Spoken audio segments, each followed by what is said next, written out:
টোনা তার দ্বিতীয় স্ত্রী মুন্নি আর তার মেয়ে টিংটিং এবং প্রথম স্ত্রীর মেয়ে টুকির সাথে বাস করত। মুন্নি টুকিকে দেখতে পেত না। কিরে মুখপুরি, তোর রান্না হতে আর কতক্ষণ লাগে শুনি? রান্নাঘরে কি ঘুমিয়ে পড়েছিস? হ্যাঁ, এদিকে আমার মেয়ের স্কুলের সময় হয়ে যাচ্ছে। আর যদি আমার মেয়ে না খেয়ে স্কুলে যায় না, তাহলে তোকে আস্ত রাখবো না আমি। কিরে, মরে গেলি নাকি? কোনো সাড়া দিচ্ছিস না কেন? হ্যাঁ, এই যে মা, টিংটিং বোনের খাবার। টিংটিং বোন, এদিকে আয়, আমি তোকে খাইয়ে দেই। এই এই, তোকে না বলেছি আমার মেয়েকে বোন বলে ডাকবি না? আর কোন সাহসে তুই ওকে খাইয়ে দিতে চাইছিস শুনি? তোর মতো মুখপুরির হাতে খাবার খেলে আমার মেয়ে তোর মতো কপাল পোড়া হবে। দে আমাকে খাবারের প্লেটটা দে। মারে, এদিকে আয় তো। টিংটিং, আয় শোনা আয়, আমি তোকে খাইয়ে দেই। উফ মা, চাল চাল, উফ, ওরে বাবা রে, মরে গেলাম রে, মরে গেলাম। আমার মুখ না ঝালে একদম পুড়ে যাচ্ছে। পানি দাও মা, পানি। উফ, এই নে মা পানি। কিরে মুখপুরি, তুই ইচ্ছে করে আমার মেয়ের খাবারে ঝাল দিয়েছিস তাই না? যাতে করে আমার মেয়ের কষ্ট হয়। কাজে মন না দিয়ে হিংসায় মন দিয়েছিস না? দাঁড়া, তোকে আজ আমি মজা দেখাচ্ছি। মা, আমি রাগ করো না, আমি ইচ্ছে করে এত ঝাল দেইনি। আসলে আমাকে বাড়ির সব কাজ করতে হয় তো, তাই কাজের চাপ একটু বেশি ঝাল দিয়েছি। তুমি রাগ করো না মা, রাগ করো না। বোন দাঁড়া দাঁড়া, আমি তোর জন্য চিনি নিয়ে আসছি।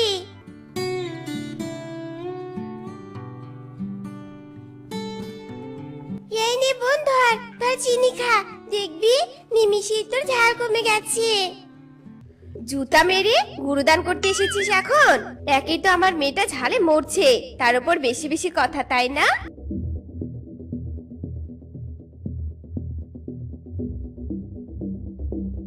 আরো করবি, আরো করবি? এখন বল বল আমাকে, আজ তোকে আমি মারতে মারতে মেরে ফেলবো। আরে আরে, কি করছো কি? ছাড়ো ছাড়ো ওকে। কি করেছে টুকি? হ্যাঁ, সারাদিন বাড়ির সব কাজ একে দিয়ে করাও, আবার পান থেকে চুন সরলেই ধরে ধরে মারো, তাই না? কি পেয়েছো কি? হ্যাঁ, মেয়েটাকে শুনি। এই, সবটা না শুনে একদম কথা বাড়তে আসবে না বললাম। তুমি তো আমার মেয়েকে একদম ভালোবাসো না। জানো, আজ তোমার মেয়ে টিংটিং এর খাবারে বেশি ঝাল দিয়েছে। মেয়েটা আমার কত কষ্ট টেনে পেলো। সামান্য ঝাল বেশি দিয়েছে জন্য তুমি ওকে এত মার মারবে? হ্যাঁ, আচ্ছা মুন্নি, তুমি কেন এমন করো বলো তো? টুকিও তো তোমারই মেয়ে। না, ও আমার মেয়ে নয়, ও আমার সতীনের মেয়ে, বুঝেছো? তুমি আমার সাথে উঁচু গলায় কথা বলছো তাই তো? থাকবো না, থাকবো না আমি আর এই বাড়িতে, চলে যাব। আমার মেয়েকে নিয়ে আমি চলে যাব। চল মা টিংটিং, ঘরে চল।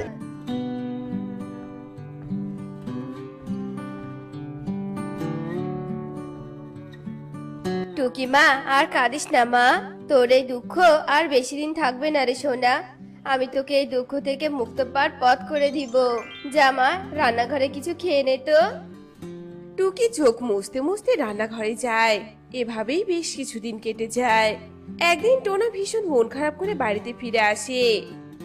কি ব্যাপার টোনা, তোমাকে আজ এমন দেখাচ্ছে কেন? কিছু কি হয়েছে? তোমার কি শরীর খারাপ লাগছে নাকি টোনা? এই মুখপুরি, এই, তোর বাবার জন্য এক গ্লাস শরবত নিয়ে আয় তো। না, আমি কিছুই খাবো না, আমার কিছুই ভালো লাগছে না। কি হয়েছে টোনা, বলো, চুপ করে থেকো না। আমি যে কারখানায় কাজ করি সেই কারখানায় আগুন লেগে সব পুড়ে গিয়েছে। এবার কি করে আমি এই সংসার চালাবো? কি হবে আমাদের? আমি যে কিছুই বুঝতে পারছি না। আরে কি আর হবে, তুমি নতুন একটা কাজ খুঁজে নিও। এত চিন্তা করার কিছুই নেই, বুঝেছো? মুন্নি, কাজ খোঁজা অনেক কঠিন, বুঝতে পেরেছো? তুমি এসব কিছু বুঝবে না। সরো, আমি ঘরে যাব। আমার দাঁড়িয়ে থাকার শক্তি নেই, চিন্তায় যে আমার শরীর কাঁপছে। টোনা ঘরে গিয়ে বিছানায় শুয়ে পড়ে। এভাবেই আরো কয়েকদিন কেটে যায়। একদিন মুন্নি টোনাকে বলতে থাকে, হ্যাঁ গো, আর কত হাত গুটিয়ে বসে থাকবে শুনি? আজ কতদিন হলো মাংস ভাত খাই না। যাও বাজারে গিয়ে মাংস কিনে আনো। মাংস কিনে আনবো কি দিয়ে? আমার হাতে যে কোনো টাকা নেই। কতদিন হলো কাজ খুঁজলাম, তবু একটা কাজ পেলাম না। আমি আর তোমার এইসব দুঃখ শুনতে চাচ্ছি না। দরকার হলে তুমি জমি বিক্রি করে আজ মাংস নিয়ে আসবে, এই আমি বলে দিলাম। তুমি যেটা বলছো সেটা আমি করতে পারবো না, তার কারণ কোনো জমি যে আমার নামে নেই। কি কি বলছো তুমি? তোমার নামে জমি নেই মানে? তাহলে জমি কার নামে লেখা আছে? তোরা বলো বলো কার নামে? চুপ করে থেকো না। টুকির নামে। টুকি যখন ছোট ছিল ঠিক তখনই আমি ওর নামে আমার সব সম্পত্তি লিখে দিয়েছি। হায় হায়, তুমি এসব কি বলছো টোনা? তুমি এমনটা কি করে করলে? আমাদের কথা তুমি একবারে ভাবলে না? আরে তখন তো টুনি বেঁচে ছিল। আর তুমি চিন্তা করো না, টুকি সম্পত্তি নষ্ট করবে না। আমি ওকে বলে টিং টিংকে সমান ভাগ দিতে বলবো, কেমন? আরে তুমি আবার কি ভাবতে গেলে মুন্নি? আমার যে ভীষণ ক্ষুধা পেয়েছে, যাও কিছু খাবার নিয়ে এসো আমার জন্য।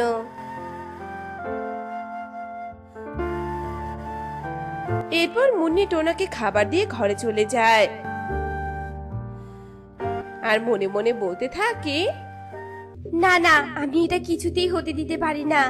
আমি চেয়েছিলাম টোনা সব সম্পত্তি আমার মেয়ের হবে, আর শেষে কিনা সব সম্পত্তি ওই মুখপুরি পেল। না, এটা আমি হতে দিব না। দরকার হলে ওকে মেরে ফেলবো, তবুও সব সম্পত্তি আমার চাই চাই। আমাকে একটা বুদ্ধি বের করতে হবে। হ্যাঁ,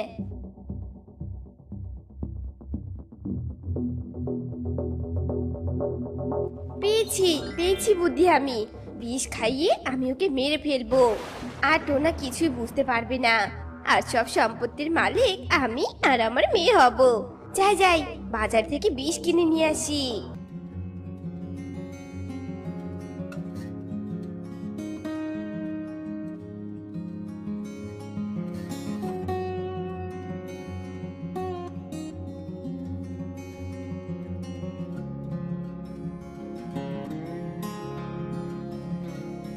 বাহ, টোনা তো এখন ঘরে নেই।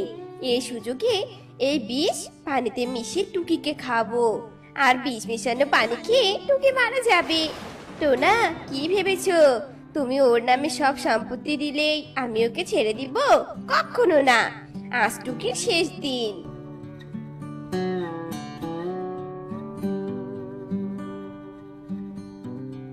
পানিতে বিষ মেশানো শেষ হলো।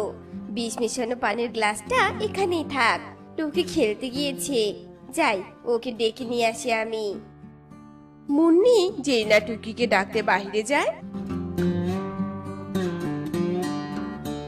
তখনই রান্নাঘরে টিং টিং আসে আর বিষ মেশানো পানির গ্লাসটা দেখে বলতে থাকে, উফ, কি গরম পড়েছে বাইরে।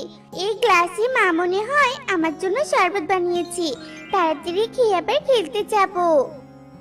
টিং টিং বিষ মেশানো পানি খেয়ে ফেলে আর সাথে সাথে বিষ টিং টিং এর শরীরে কাজ করতে শুরু করে। আহ, চলে গেল, আমার গলাটা চলে গেল। উফ, কেমন জানি করছে। আহ, আমার প্রচন্ড যন্ত্রণা হচ্ছে। মা, মা কোথায় তুমি? বাঁচাও আমাকে। ঠিক তখনই ওখানে টুকি আর মুন্নি চলে আসে। মা টিং টিং, কি হয়েছে? তুই এমন করছিস কেন? কি খেয়েছিস বল? কি হয়েছে রে মা? মা, আমার দম বন্ধ হয়ে আসছে। আমার খুব কষ্ট হচ্ছে মা, খুব কষ্ট হচ্ছে। মা, আমি এই গ্লাসের পানি খেয়েছি, আর তারপরে আমি এমন হয়ে যাই। মা, মা, আমি যা সহ্য করতে পারছি না, খুব কষ্ট হচ্ছে আবার। মা, কেন খেয়েছিস? কেন খেয়েছিস ওই গ্লাসের পানি? ওই গ্লাসের পানি যে বিষ মেশানো ছিল। আমি ওই পানি যে টুকিকে খাওয়াতে চেয়েছিলাম। কেন খেয়েছিস সোনা? টিং টিং মা, চোখ খোল মা, চোখ খোল। আমার দোষের জন্য তুই আমাকে ছেড়ে চলে যাস না সোনা, চোখ খোল মা। এখন কেঁদে আর কি হবে শুনি? তুমি এত বড় নির্দয়, এটা আমার আগে জানা ছিল না। দেখেছো, অন্যের ক্ষতি করতে গিয়ে নিজেরই ক্ষতি করে ফেললে। আমি তোমাকে ছাড়বো না, তুমি খুনি। বিষ মেশানো পানি খাইয়ে তুমি আমার মেয়েকে মেরে ফেলেছো। আমি তোমাকে পুলিশে দিব। না না টোনা, তুমি এমনটা করো না। আমার অনেক বড় ভুল হয়েছে, তুমি আমাকে ক্ষমা করে দাও। তোর মতো অপরাধীকে ক্ষমা করা মানে জীবনে অনেক বড় ভুল করা, জানিস?